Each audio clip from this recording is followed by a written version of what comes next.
O Brasil tem uma longa experiência num ciclo que se repete nas relações entre Estado, empresa e trabalho. Esse ciclo é assim: o governo se intromete nas relações de trabalho, anunciando que faz isso para proteger os empregados. Daí sobrecarrega as empresas com contribuições trabalhistas, elas ficam endividadas, ficam descapitalizadas e daí tem que recorrer ao governo para pedir socorro. O governo, para socorrê-las, aumenta os impostos, tá certo? Aumentando o preço das mercadorias e colocando, diminuindo o poder de compra da população.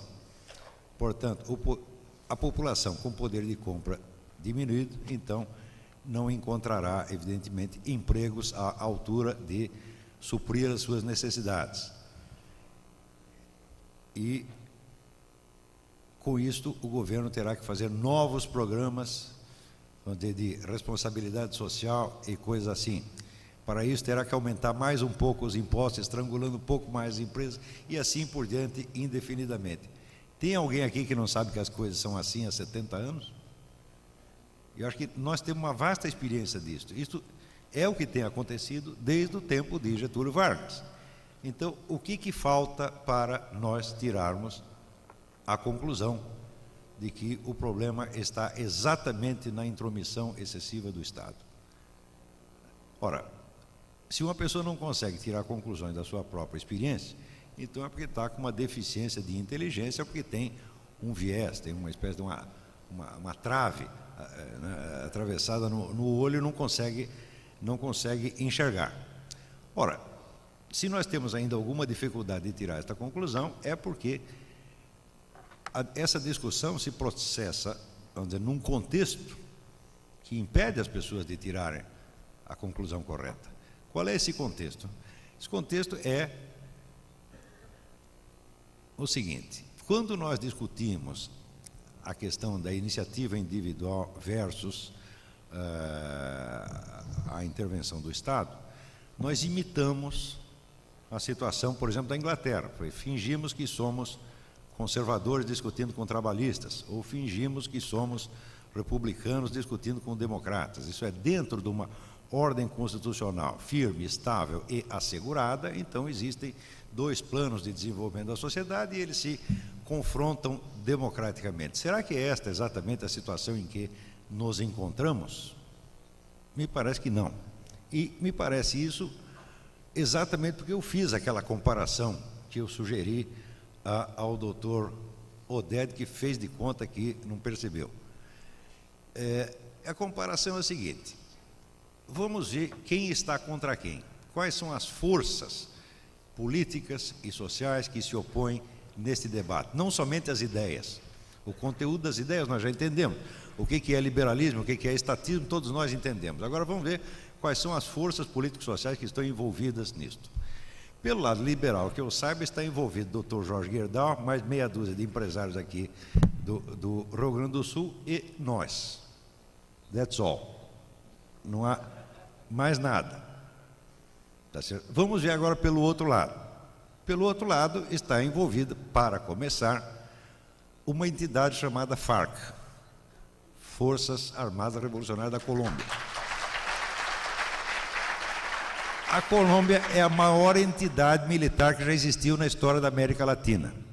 O orçamento dela, segundo um livro publicado pelo major do Exército colombiano, Villamarín Pulido, que se chama o orçamento, alguma coisa como o orçamento do narcotráfico, o orçamento dela é maior do que de todas as forças armadas latino-americanas somadas. Além das Farc, existe uma indústria secundária muito próspera também, que é a indústria dos sequestros, né, cujo gerenciamento na território latino-americano incumbe ao MIR, que é o braço armado do Partido Comunista Chileno. Para vocês terem uma ideia da magnitude desta coisa, apenas um dos associados brasileiros das Farc, que é o Fernandinho Beiramar, ele confessou ao exército colombiano, fez a confissão dele lá, porque aqui ele não disse uma palavra, aqui trancaram o sujeito em prisão de segurança máxima, quer dizer, segurança dele, evidentemente. para que não fosse incomodado com perguntas. Mas lá ele disse que ele anualmente trocava armas que trazia do Líbano por 200 toneladas anuais de cocaína. Isso só o Fernandinho Beiramar. Então você pode imaginar a prosperidade desse negócio. Como se supor que a Farc gasta tudo isso aí, né, em filminho de sacanagem, tá certo? Ou internos Armani, é ridículo. Isso aí é distribuído para toda a esquerda latino-americana. Em primeiro lugar, através de um órgão chamado Foro de São Paulo. Foro de São Paulo é, vamos dizer, a coordenação estratégica do movimento socialista e comunista no continente latino-americano, que abarca, até a última contagem, 84 organizações, entre organizações legais, como o PT, e organizações criminosas, como a própria Farc e o MIR chileno. O Foro São Paulo foi fundado pelo nosso atual presidente, o senhor Luiz Inácio da Silva, e Fidel Castro, em 1990, e realizou, até onde eu saiba, 12 reuniões plenárias. Nessas reuniões vão centenas de pessoas, até hoje ninguém fez a conta para ver quem é que paga essas reuniões, realizadas uma em cada capital latino-americana. Mas eu suponho que quem financia isso não é o PPS, né? Deve ser uma entidade um pouco mais próspera.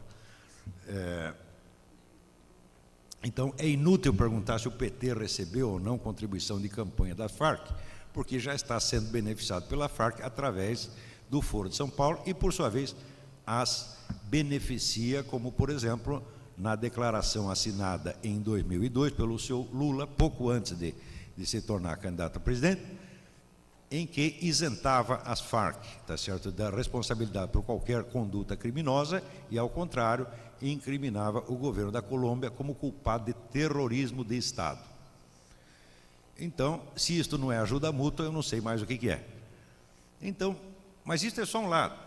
Além disso, some-se aos recursos de Farc, MIR, etc., os recursos da Comunidade Europeia, da ONU e de outros organismos internacionais que estão maciçamente alinhados com estas propostas do senhor Oded Grajew, tá certo? Mais ainda, vocês podem acrescentar também as contribuições das grandes fundações americanas, como Fundação Ford, Fundação Rockefeller, Fundação MacArthur, etc., etc.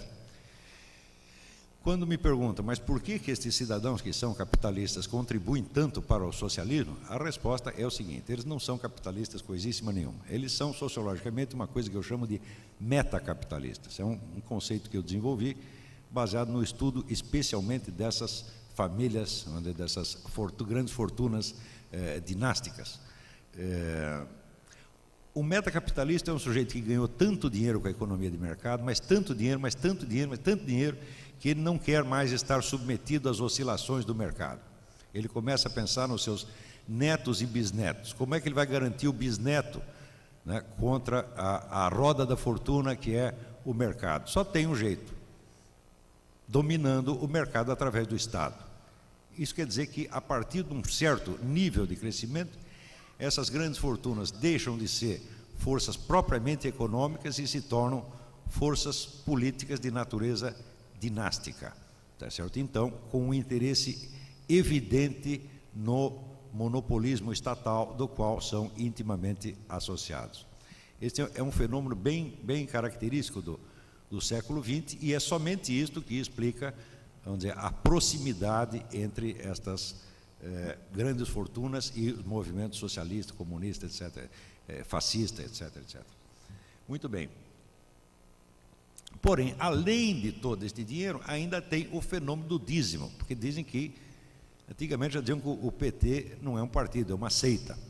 Deve ser verdade, porque, além de ser presidido por um homem sem pecado, recolhe dízimo. Então, é uma organização espiritual, evidentemente.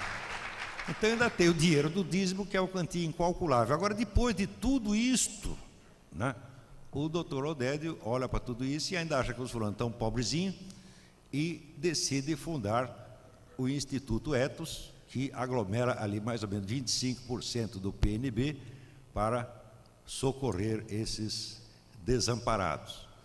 E depois de tudo isso, fala mal do financiamento privado das campanhas, não é isso? E sugere que nós devemos fazer as contas. É uma pena que eu não esteja aqui para ouvir tudo isso, mas garanto que seria inútil. Eu tenho alguma prática de psicologia, quando eu estou na presença de um homem insensível, eu reconheço imediatamente. O que quer que eu diga a ele não vai afetá-lo no mais mínimo que seja. Então, dentro deste contexto, a nossa discussão fica totalmente falseada, porque você coloca de um lado os defensores da economia liberal, né, do outro lado os defensores do socialismo, da responsabilidade social, do estatismo, etc., etc., e dá a impressão que nós estamos num parlamento democrático europeu discutindo. A verdade não é esta. A verdade é que nós somos meia dúzia de gatos pingados, com recursos limitadíssimos, tá certo? Cercados de forças trilionárias que, além disso, estão armadas.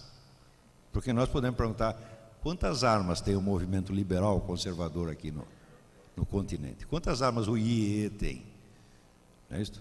O Chaves está aí comprando, né, rifles russos, tá certo? Provavelmente vão parar na mão da FARC, e a FARC já está mais armada. A FARC tem aproximadamente 300 mil soldados em condições de entrar em ação a qualquer momento, e muitíssimo bem armado. O nosso exército tem 150 mil quase desarmados.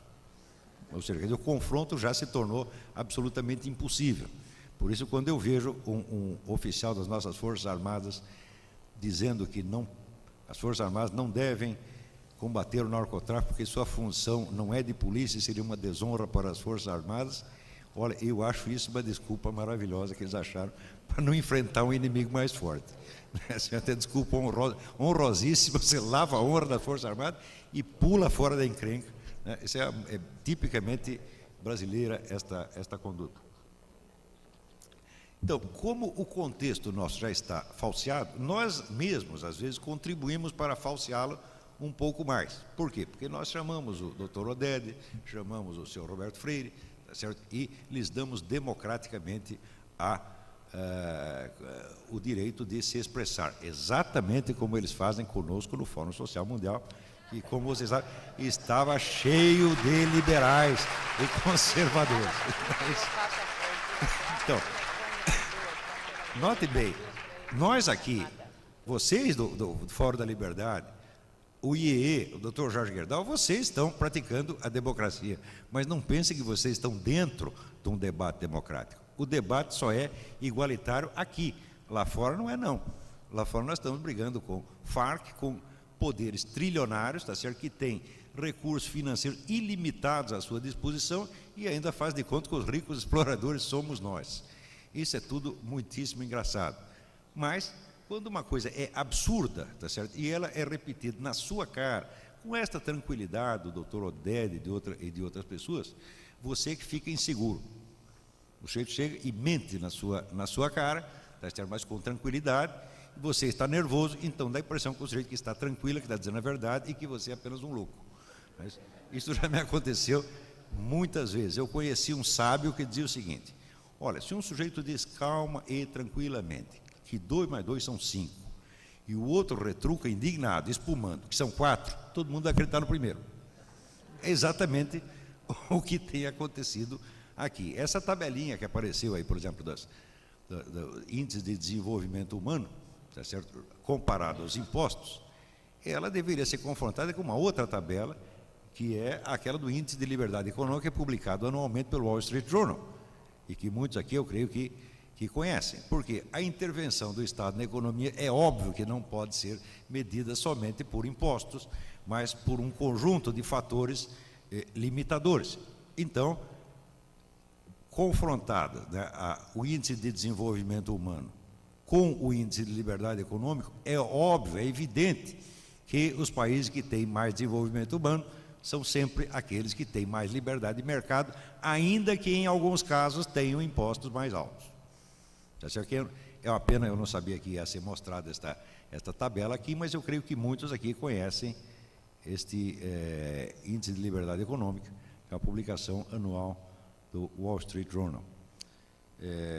Em todo caso, não é muito difícil. Se tem alguma dúvida quanto aos dados que eu forneci por alto a respeito do suporte financeiro do movimento socialista, estatista, etc., etc., eu sugiro 2 sites da internet. Um que se chama www.activistcash.com. Tá certo? É o dinheiro dos ativistas. Então mostra toda, vamos dizer, a rede desses movimentos beneméritos que lutam por um mundo melhor e quem o sustenta. E o outro é um site fundado pelo David Horowitz, que é um grande batalhador liberal conservador americano, e o site se chama www.discoverthenetwork.com. Os dados quanto a quem sustenta essa gente estão todos lá. Muitas vezes o modo de sustentação é um pouco ambíguo, como aconteceu, por exemplo, na campanha de John Kerry à presidência da República. Uma das fontes de financiamento deste movimento, que eu esqueci de mencionar, é o senhor George Soros. Tá certo? Mas não pense que o George Soros tem assim tanto dinheiro para jogar fora. Ele não tem. Tá certo? E como não tem, ele faz o seguinte expediente. Ele fez a contribuição de 20 milhões de dólares para a campanha presidencial de John Kerry. Agora apareceram as contas e viu-se que as ONGs ligadas a George Soros, antes disso, tinham recolhido do governo americano 30 milhões de dólares. Então ele fez a doação de 20 e embolsou o troco de 10. Né, certo? Com a generosidade e a responsabilidade social que é inerente a essas pessoas que se preocupam com o futuro melhor. Tá certo? Só para encerrar, inserindo melhor, ainda tenho tempo? 1 minuto. 1 minuto? Então não dá. Bom, mas só para... Olha a plateia, é o queridinho da plateia? É o queridinho da plateia, 5 minutos. Obrigado.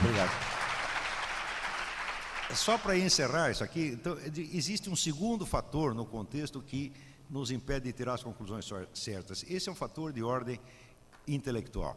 E ele vem da tradição imensamente forte que tem a ideia de mundo melhor e a ideia da participação de todos para a construção de um futuro melhor. Esta ideia, ela evidentemente, ela supõe uma ideia de continuidade da história humana. Quer dizer, ela encara a história humana como um fio contínuo que se dirige a um estado supostamente melhor que nós teríamos amanhã ou depois. Contra isso, é preciso lembrar que qualquer ideia de continuidade histórica é necessariamente apenas simbólica. Não tem materialidade alguma, porque, como já dizia Santo Agostinho, tá certo? Mais de 15 séculos atrás, o fio do tempo para a espécie humana, ele é escandido, ele é cortado pelo fenômeno da morte. Ninguém ficou vivo ao longo de uma evolução histórica de 300 anos, tá certo? Para ser nem a testemunha e nem um agente contínuo daquilo. Toda a ação histórica é escandida, é cortada pela morte e pela substituição das gerações. E a continuidade é apenas um elemento simbólico que aparece na cabeça dos historiadores da geração seguinte. Eles criam uma unidade que é puramente conceptual ou simbólica. A verdadeira estrutura da vida humana, tá certo? Nós encontramos apenas, nunca na continuidade histórica, mas na continuidade biográfica da existência do ser humano, que consiste com a sua continuidade orgânica sobre a Terra. É nesta continuidade biográfica que se encontra, vamos dizer, a base para a verdadeira compreensão do processo social. Quando eu falo em continuidade biográfica, eu estou querendo lembrar exatamente aquilo que dizia o nosso colega de nome impronunciável, não consegui saber como é o nome dele. Suri. O primeiro, Suri. Bom, mais fácil do que o sobrenome. Easy, Suri. Então, a questão, vamos dizer, do risco individual. Quer dizer, viver é correr riscos, é tomar decisões, e essas decisões vão fazer o tecido da sua vida. Você não tem, como a história, um prazo indefinido para continuar tomando decisões. Um dia você vai morrer. E no instante que você morrer, a diferença entre estar vivo e estar morto é só uma. Enquanto você está vivo, você pode mudar. Depois que você morreu, a sua história fechou. Exatamente como no famoso verso que Stéphane Mallarmé escreveu sobre o túmulo de Edgar Poe. Tel quand lui-même enfant, l'éternité le change. Quer dizer, a eternidade o transforma finalmente naquilo que ele era.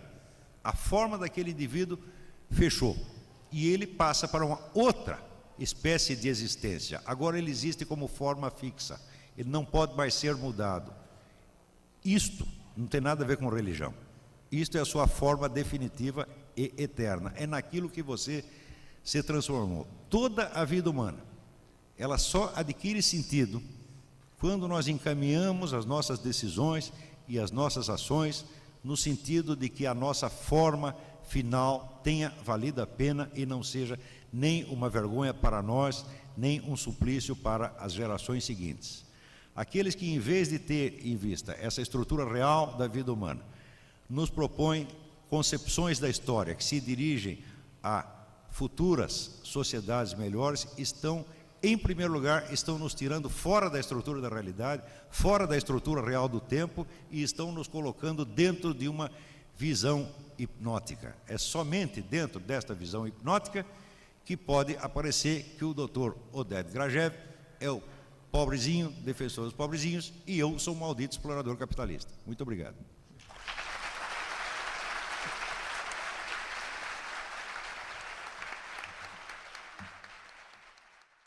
O que o senhor pensa a respeito dos políticos brasileiros? A corrupção ainda é um problema muito grande? Como o senhor acha que isso pode mudar e se não falta preparo para os nossos políticos? Como o trabalhador irá acreditar no Estado ou no país? E a outra pergunta.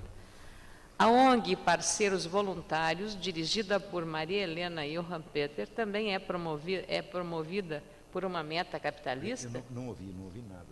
Não? Não entendi. Eu estava pensando na outra pergunta, não entendi essa. Então, faça uma de cada vez. Posso. Então, com relação à classe política brasileira, ela é horrível, evidentemente. E a história dela é a história de um declínio ininterrupto desde o tempo do Império. Se você comparar, vamos dizer, os ministros, senadores do tempo do Império com agora, você vê que nunca parou de cair. Uma das causas disso é uma coisa que é apresentada sempre como solução, quando as pessoas dizem, nós precisamos renovar a classe política. O Brasil já tem uma das taxas mais altas de renovação da classe política a cada eleição. É praticamente 50%. Então, isso quer dizer que você não estabiliza uma classe política. E não estabiliza, o que acontece? É um sujeito que saiu do nada, ele se elegeu uma vez, ele pensa, puxa, eu preciso de 2 mandatos para eu me aposentar. Tá certo? Essa já é a primeira preocupação, já é a reeleição seguinte. Tá certo? Então, quanto menos tempo o indivíduo tiver para ficar na vida política, bom, mais isto é um convite à corrupção e à total irresponsabilidade.